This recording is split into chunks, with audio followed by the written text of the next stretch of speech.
Okay, so this is an example problem on how to solve a system of equations with three or more variables when it's consistent.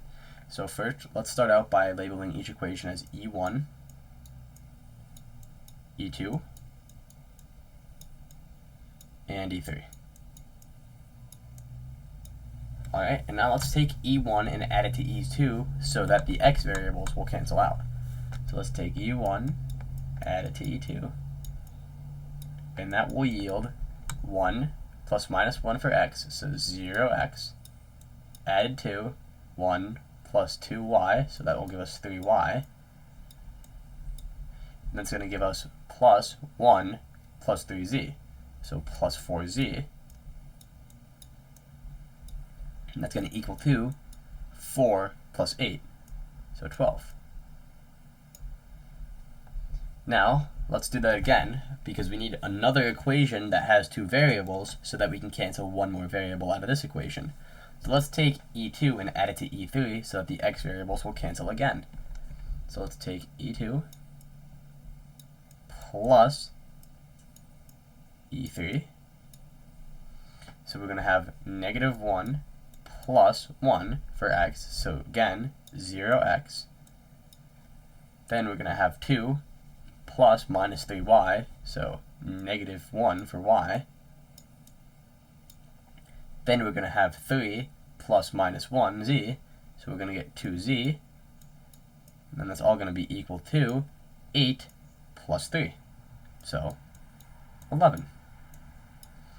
So let's take these two equations over here. I'm going to drop the x because it's multiplied by 0. 0 times anything is 0.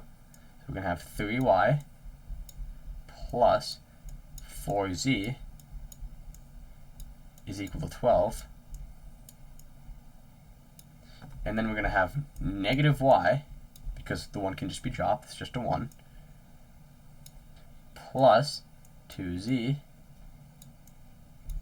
is equal to 11. So, the way we want to solve this is we want to get one or more of these variables to cancel out. And a way we can do that is by multiplying this bottom one by negative 2 so that these z's will cancel out. So let's do that right now. Let's multiply this by negative 2 and then add them together. So it's 3 plus negative 2 times negative 1. That's 3 plus 2, so that's going to give us 5y. Now, negative 2 times 2 is negative 4. 4 plus negative 4 is 0. So the z values are going to cancel out again.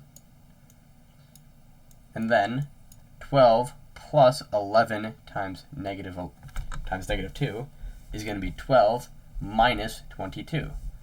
And 12 minus 22 is negative 10, which leaves us with y being equal to, let's leave this with the equation 5y is equal to negative 10. Then to solve for y, we have to divide each side by 5, which yields that y is equal to negative 2. Now, we have these equations over here, and we have to solve for the other variables. And the way we would solve for other variables in this case is by taking one of the equations that have only two variables in them, aka this one or this one, and we would plug back in y equals 2 into this equation to get z by itself. So let's take this bottom one right here. Negative 2 plus 2z is equal to 11. So if we if we multiply this negative 1 by negative 2, we get 2 plus 2z is equal to 11. We subtract 2 on both sides to get that 2z is equal to 9. And then we solve for z by dividing each side by 2, which yields us z is equal to 9 over 2. I'm going to write that in the top. So we have y, that's an ugly y. Y is equal to negative 2. Z is equal to 9 over 2. It's an ugly 9, but shouldn't matter. Alright, so now how do we solve for x?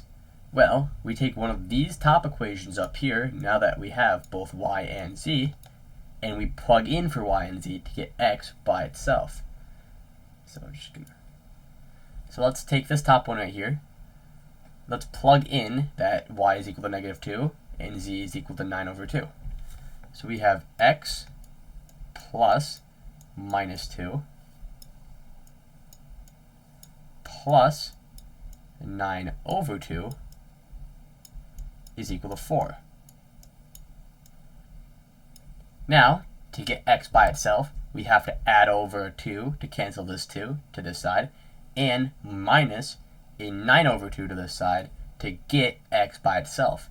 And when we do that, we will get that x is equal to 11/9. And that is it. I hope this helps.